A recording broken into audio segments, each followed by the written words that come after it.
पढाउने टिचरले नै चिट दिँदाखेरि त्यो विद्यार्थीले चिट दिँदा कस्तो कस्तो कसरी रेस्पेक्ट गर्ने त्यो टिचरले पनि रेस्पेक्ट पाउँदैन। 3 हेलो नमस्कार सबजनालाई, म रञ्जन दास। हेलो नमस्ते, म विश्वनाथ महतो। हेलो नमस्कार, म मुकेश यादव। सो आज हामी यहाँ एउटा विशेष टपिकमा छलफल गर्न गइरहेको छौँ। टपिक के छ भनेदेखि कक्षा 5 सम्मको इक्जाम परीक्षा नहुने सरकारले निर्णय गर्दैछ हैन। त्यसमा फाइदा बेफाइदाबारे हामीहरू एकअर्कामा चर्चा गर्नेछौँ। जुन टपिकमा हामी डिस्कस गर्दैछौँ त्यो पनि हामी चाहिँ भर्ताको परिवेशमा रहेर चाहिँ यो विषयमा चाहिँ हामी विशेष गरी चाहिँ छलफल गर्नेछौँ। 5 कक्षासम्मको जुन इक्जाम नलिने सरकारले एउटा नियम बनाएको छ, यो मलाई लाग्छ कि सरकारको यो पहिलो जुन कदम छ नि धेरै राम्रो छ। किनभने आजसम्म बच्चाको सानैदेखि फ्री क्लासदेखि यही मेन्टालिटी हुन्छ कि मतलब इक्जाम दिनु भनेको मात्र पढाइ गर्नु, इक्जाम पास भयो भनेपछि ल मैले यतिसम्म पढेँ। जब बच्चाहरू क्रिएटिभ हुन सक्दैनन्, जस्तै माइन्डसेट हुन्छ कि मलाई परीक्षा दिनु छ, परीक्षा पास भयो भने सबै कुरा हुन्छ भन्ने एउटा माइन्डसेट हुन्छ हैन। त्यस्तो अवस्था चाहिँ अहिले रहेन। अहिले तपाईँको हाम्रो सरकारी स्कुलमा पनि बाल विकास चाहिँ सञ्चालन भइरहेको छ। त्यहाँ चाहिँ विभिन्न किसिमको खेलौनाहरूदेखि लिएर डिजिटल माध्यमबाट टिभीहरू राखिएको छ। विभिन्न खेलौनाहरू राखेर तपाईँको पढाइ चाहिँ अहिले गइरहेको छ कि तपाईँको त्यो छ, त्यो सक्सेस छ। अहिलेको सन्दर्भमा हामी बुझ्नु सक्छौँ सक्सेस छ कि छैन। जस्तै अब हुन्छ नि धेरै ठाउँ मैले देखेको छु त्यो बाल विकास पनि, तर के छ सक्सेस छ अनि हुन त भइरहेछ। मैले खास तर मैले चाहिँ भोगेको अनुसार चाहिँ हाम्रो बहत्तरको एरियामा चाहिँ तपाईँको मेन चाहिँ विद्यार्थी नै तपाईँको स्कुलसम्म रेगुलर चाहिँ गइरहेको छैन कि सबभन्दा ठुलो समस्या फेस गर्नु परेको चाहिँ यो छ कि तपाईँको जुनसुकैमा स्कुलमा जानुहोस् 1 हप्ता 10 दिन जान्छ, तर त्यही विद्यार्थी चाहिँ तपाईँको रेगुलर अब त्यो विभिन्न कारण छ। त्यसको गार्जियनको कारण छ, चाहे चेतनाको कमीको छ, चाहे तपाईँको विभिन्न छैन होइन। यसमा म के भन्छु भनेदेखि प्राइभेट र गभर्मेन्ट हैन। त्यो गभर्मेन्टमा मेरो हिसाबले कस्तो छ भनेदेखि एउटा साधारण बच्चालाई एकैचोटि टेक्नोलोजी थोप्दिए जस्तो। जसरी नै प्राइभेटमा अब नर्सरी एलकेजी हुन्छ नि, उनीहरूलाई सिकाउँछन्। अब यहाँनिर इरेगुलरको कुरा गर्नु भएन, इरेगुलर पनि छन् र एकैचोटि टेक्नोलोजी थोप्दिए जस्तो भयो। उसलाई सिकाउनु मलाई लाग्छ वातावरण त छैन। मलाई लाग्दैन कि सरकारी स्कुलमा कुनै पनि बच्चा यसको लाभ लिइरहेछ। अहिले तपाईँको हेर्नुभयो भने बाल विकासमा म्याक्सिमम बच्चाहरू पठाउने गर्छन् गार्जियन, तर त्यही 1 वर्ष तपाईँको अलिकता जान्ने भइसकेपछि त्यही बच्चालाई अब त्यो गार्जियनको के कन्सेप्टले गर्दा हो तपाईँको बोर्डिङमा लिएर जाने गर्दछन्। यो बहुत दुःखदको कुरा हो। त्यो हुने खाने व्यक्तिहरूले पनि त्यस्तो गरिरहेको हुन्छ कि तपाईँको। यानी कि तपाईँको हिसाबले चाहिँ त्यो बाल विकासमा पढाउने बुझ्ने खाले भयो भने त्यही पठाइदिरहेको छ कि, तर हुनुपर्ने चाहिँ त्यही स्कुलमा चाहिँ कन्टिन्युटी दिनु पर्यो। तपाईँसम्म सेवा सुविधा बालबालिकाको मानसिकता विकास गर्ने टेक्नोलोजीको हिसाबले कसरी उसलाई बनाउने, सानैदेखि जतिको आजकल मलाई लाग्छ बोर्डिङ स्कुलमा जति सामग्रीहरू छैनन्, इक्विपमेन्टहरू त्यति आजकल सरकारीहरूले दिएको छ। सरकारी स्कुलमा छ तर संरक्षण भइरहेको छैन कि विभिन्न किसिमको कारणहरू। यहाँ एउटा कुरा म चाहिँ भन्छु, जस्तै 5 क्लाससम्मको इक्जाम लिएन भने तपाईँलाई लाग्दैन बच्चालाई गाह्रो हुन्छ? 6 क्लासमा जाँदाखेरि 100 मार्क्स हुन्छ। गाह्रो भनेको इक्जाम कसरी दिने के हो? अब हुनसक्छ अहिलेको बच्चाहरूलाई इक्जामको छ ह्याबिट छ। 10 मार्क्स पनि यदि थ्योरिटिकली गर्दैन भने एकैचोटि 6 कक्षामा कक्षा 6मा यदि 100 मार्क्स आयो भने कसरी फेस गर्छ? अनि त्यो तपाईँको त्यसको लागि चाहिँ जुन सिलेबस हुन्छ नि त्यही अनुसार, जस्तै कखको यति यो लेभलमा सिकाउने, एबिसिडी सिकाउने, त्यही अनुसारको जोड घटाउदेखि लिएर त्यो सिकाउँदै जाने कि तपाईँ इङ्ग्लिसमा पनि आफू त छ नि, तर मधेसमा सम्भव छ। मधेसको बच्चाहरू अहिले पनि चप्पल लगाएर स्कुल जान्छ, अहिले पनि खाली खुट्टा स्कुल गएको मैले प्रत्यक्ष देखेको छु।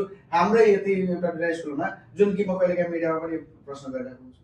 तपाईँलाई के लाग्छ यति चाँडो पोसिबल छ? होइन, मेन कुरो सरकारले भोग्नु पर्ने समस्या के हो भनेदेखि तपाईँको सरकारले सेवा सुविधा दिए पनि मानिसको कन्सेप्टमा के छ भने सरकारी स्कुल छ, सरकारलाई सबभन्दा ठुलो चुनौती हो छ। त्यसले भन्नुको राम्रो कुरा त शिक्षकहरूले हेर्ने भनेको तपाईँको 10 देखि 5 बजीसम्म हेर्ने, त्यो बाहेकको समयमा त तपाईँको घरैमा बस्ने बच्चाहरू चाहिँ त्यही गार्जियन तपाईँको मोबाइल हेरेर चौकमा गएर बजारमा गएर विभिन्न किसिमको भाषण दिइरहेको हुन्छ त्यसबारेमा, तर उसैको बच्चा घरमा बसेर तपाईँको दिनभरि मोबाइल हेरिरहेको हुन्छ। अनि पढाउने लेखाउने केही पनि गर्दैन त्यो चिज आफ्नो बच्चालाई त तपाईँले कम्तीमा टाइम त दिनु पर्यो।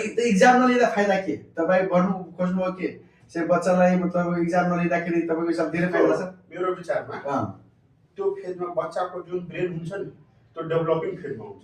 जस्तै अरू देशमा पनि छ त्यस्ताहरू कि जस्तै नर्वे भयो अरू यस्ता युरोपहरू कन्ट्रीहरूमा छन् जस्तै जापान भयो। यस्तो उहाँकोले थाहै छैन कि इक्जाम भनेको पढाइ हो, उसलाई लाग्छ पढाइ भनेकै पढाइ हो। यहाँ कन्सेप्ट त सानैदेखि बाबुले कर्मचारीहरू पनि छन् विद्यार्थी आफ्नो बच्चाको आउने रिजल्ट आउने बित्तिकै फेसबुकमा अपलोड गर्ने तपाईँको एकदम बुझिहाल्छ। त्यो चाहिँ एउटा स्ट्रेस दिए जस्तो चाहिँ मलाई चाहिँ लाग्छ कि राम्रो तपाईँको हिसाबले राम्रो हो। त्यो राम्रो होइन, त्यो हिसाबले सोसियल मिडिया हाल्नु हुँदैन। त्यो अरू तपाईँको लागि राम्रो होला तर अरू गार्जियनको लागि अरू बच्चाको लागि यानी तपाईँहरूले चाहिँ एउटा गार्जियनको रूपले इक्जाम्पल लिनु अब अहिले मधेसको बर्थडेको सन्दर्भमा हेरौँ न अहिले पनि धेरै यो कक्षा 8 को टप भन्नुहोस् या चाहे कक्षा 10 को एससीसी को टप जहिले पनि प्राइभेट स्कुलबाट आइरहेको हुन्छ जेनरली तपाईँको सरकारी स्कुलबाट पनि आएको हुन्छ। अब अहिले त 4 GPA भनेर त एकैचोटि 10,000 15,000 20,000 पनि हुन्छ। समस्या तपाईँ हेर्नुभयो ग्राउन्ड लेभलबाट अब टिचरहरूको के गुनासो हुन्छ भनेदेखि सरकारी स्कुलमा फलानु एकदम अनुशासित विद्यार्थी भयो, मतलब अनुशासन नमान्ने, टिचरले भनेको कुरा असाइनमेन्टहरू बनाएर नल्याउने, होमवर्क बनाएर नल्याउने, अनि त्यस्ता मानसिकताहरूबाट तपाईँको टिचरहरू पनि अहिले समस्यामा छन् र ऊ पनि छन्। मेन कुरो के हो भनेदेखि तपाईँको यो जुन वातावरण छ नि स्कुलको माहौल छ यो अनुशासित कसरी बनाउने त्यो मुकेशको लागि विभिन्न कारणहरू छन् जसमध्ये एउटा कारण तपाईँको जति बाल बच्चाहरू पढाउँछन् त्यसमध्ये अधिकांशको तपाईँको बुवा हेर्नुहुन्छ भने गार्जियन हेर्नुहुन्छ भने विदेशमा छन् क्या तपाईँको त्यो बच्चाहरूलाई प्रोपर गाइडेन्स चाहिँ नमिलेर चाहिँ जुन त्यो तपाईँले भन्नुभएको कुरा चाहिँ भइरहेको छ क्या हाम्रो समाजमा।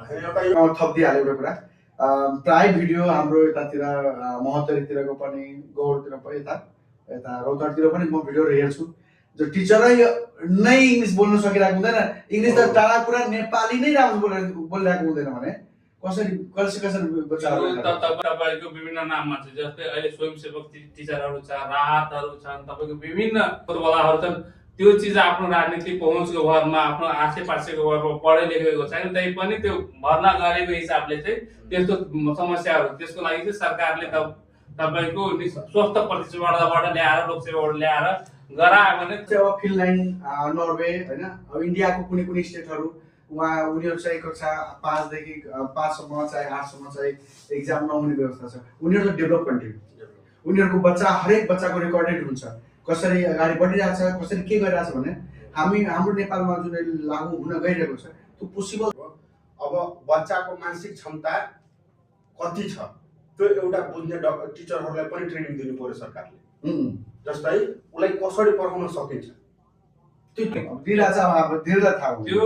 ट्रेनिङ दिइरहेछ र त्यसको भएको छ कि छैन त्यसको अनुगमन चाहिँ हुनु पर्यो क्या सम्बन्धित निकायबाट तपाईँको अनुगमन बेला 15 दिनमा 1 महिनामा 2 महिनामा चाहिँ भइरहेको पर्यो। त्यसपछि त्यसको प्रोडक्ट चाहिँ तपाईँको कस्तो आइरहेको छ त्यो चाहिँ थाहा हुन्छ। त्यो यो फलदायी भएको छ कि नै छ त्यो कुराहरू चाहिँ पछि गएर चाहिँ थाहा हुने हो कि त्यो कक्षा 5 सम्मको एक्जाम नभएकै राम्रो। त्यो हामी तपाईँ होइन कि हामी सबैजना त्यो समर्थन गर्दछौँ कि त्यो नभएकै राम्रो र अहिलेको अवस्थामा चाहिँ विशेष अनुगमन गरेर र टिचरहरूलाई जहाँ भइसकेको छ ट्रेनिङ दिइसकेको छ त्यो त राम्रै कुरा हो, जहाँ दिएको छैन त्यहाँ दिएर चाहिँ त्यो प्रोपर तरिकाले चाहिँ क्लास सञ्चालन चाहिँ गराउनु पर्यो। यसरी यदि हुन्छ भने त गभर्मेन्ट स्कुल राम्रो गर्छ जस्तै काठमाडौँमा बालनजीले गर्नुभएको यो चेन्जेसहरूमा यदि मधेसमा पनि यो चेन्जेस 20 वर्ष पहिला बुवाले पनि त्यही किताब पढ्यो, छोराले पनि त्यही किताब पढ्यो र त्यही पर्टिकुलर उसमा इक्जाम दियो। 1 क्लासदेखि लिएर 10 क्लाससम्म इक्जाम दिनुपर्छ, पढाइ भनेको त्यही हो।